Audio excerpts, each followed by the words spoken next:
Hi, peace. I'm going to talk a little bit about Donald Trump and the rape that I was. You can. There's three parts of the movie that I made about the date and how the rape occurred.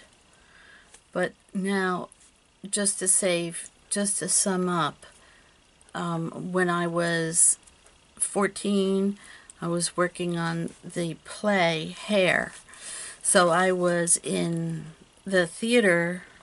Me and the actors were in the theater because I directed it. I wrote it and directed it and wrote the songs. So Donald Trump, in the meantime, we caused a little bit of a commotion because it was only young people and we were all in our street clothes, and when we show up for meetings and rehearsals, it was like the theater district is just that. It's just the theaters, and a couple of blocks away is the restaurant row where you can go have a meal and then walk a couple blocks and go to the theater. It's a cool setup. New York City is not set up like other towns. Anyway, somehow Donald Trump, who lived near Manhattan with his mother when he was close to 30, also had an apartment kind of near, about a quarter of a mile away from the Metropolitan Opera. So he took me, very short story, he took me to the opera and then made me go home with him because he wanted to show me his apartment. And he said then he would I wouldn't even have to sit down. And then once we got to the apartment, it was, well, just one drink and then I'll take you right home, I promise. But of course everything that he had said up until then was wrong, and I didn't know. It was before you knew.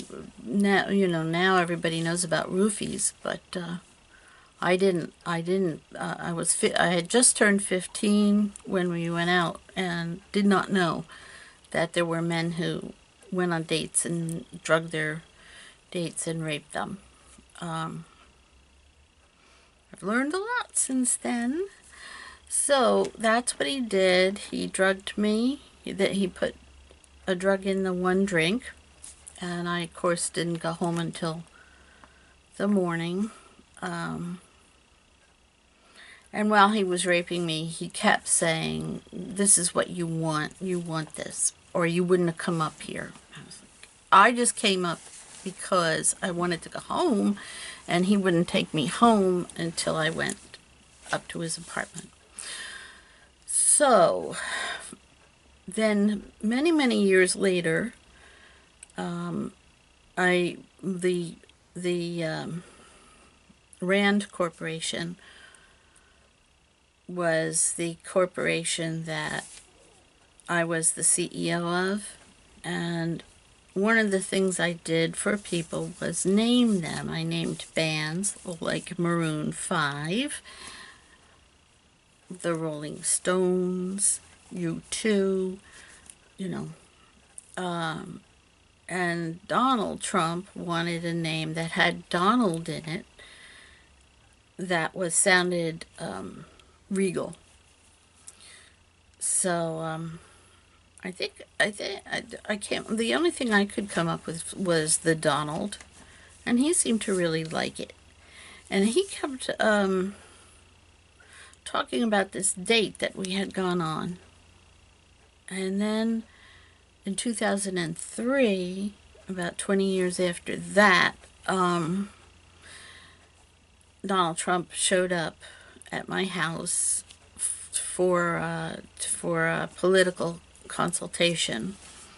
That he had to find a way to cheat to become president, and And did I have any ideas? Now, I didn't realize how corrupt the Rand Corporation was.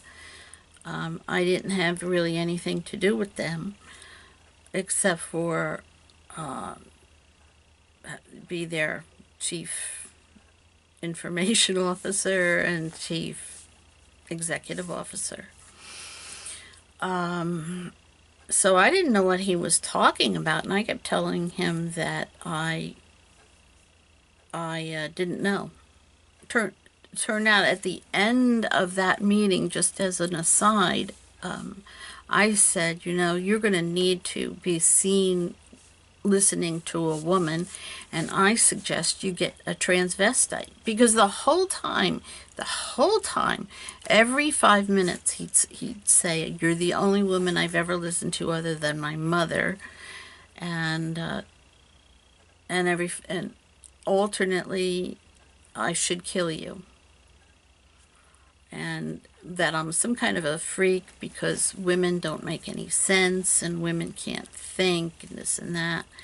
So I said, find yourself a transvestite, and the best position to put her in would be campaign manager, and make sure that she's visible. And just so happened, Kellyanne Conway was an expert at fixing polls and fixing elections. So he really lucked out with that meeting with me.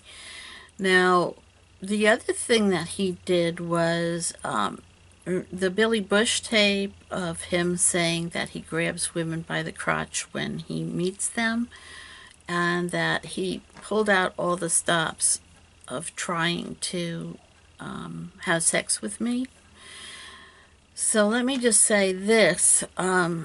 Pulling out all the stops was that he brought 5 limousines with him when he visited me in my little house in my little hometown. And they were all filled with armed guards, and they surrounded my house and were down the street in case I ran out trying to get away from Trump, who had planned on raping me and had bragged about it. This is why he told me he had no friends, but who wants to be friends with somebody like that? I think my face is in too much.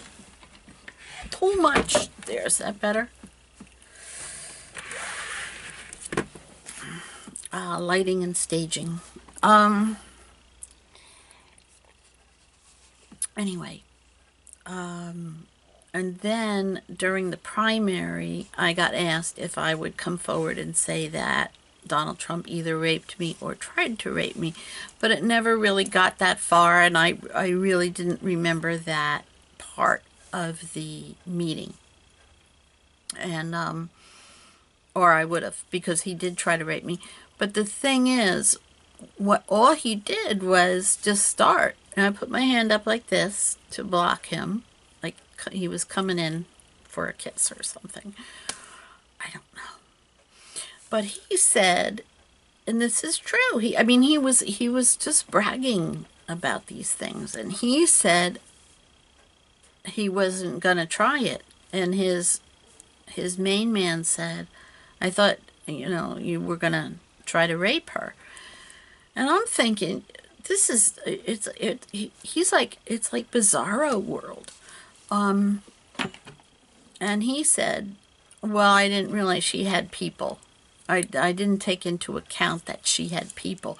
So what had happened was there was this little discourse between my people and Donald Trump on how his people were outgunned.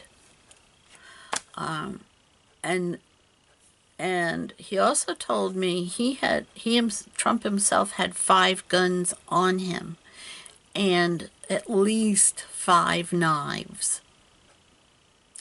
And that both of the bodyguards who had come in with him both had 6 guns, and one of the bodyguards said more like 8 guns and several knives. And And their function was to, if I cried rape, their function was to say that I was lying and say that it wasn't rape. And I questioned them on that, and that indeed was their function. Now, the younger bodyguard said that he would have stopped the rape. If Donald had tried to rape me, he said, there's nothing in my contract that says that I have to watch her get raped. I'm not gonna sit by and watch her get raped. Well, later on, about a year later, when Donald Trump had invited me to his office on Park Avenue to kill me. He ended up killing that guy who said that he would not allow Donald Trump to rape me. Now, the other thing that Donald kept saying was that every time he'd rape a woman, he would kill her. And so he doesn't have any witnesses. He doesn't have anybody nobody was still alive who could say that they were raped by him. But, so back to that we're still in 2003. The other thing that he kept saying was that he had dated my mother. He kept saying, you're far too young to be her. You can't be her. And I told him how old I was, and he said, no, you're lying. And why would you lie about being older? Women are supposed to lie about being younger. And, oh, is it because you want to say it was you who I dated?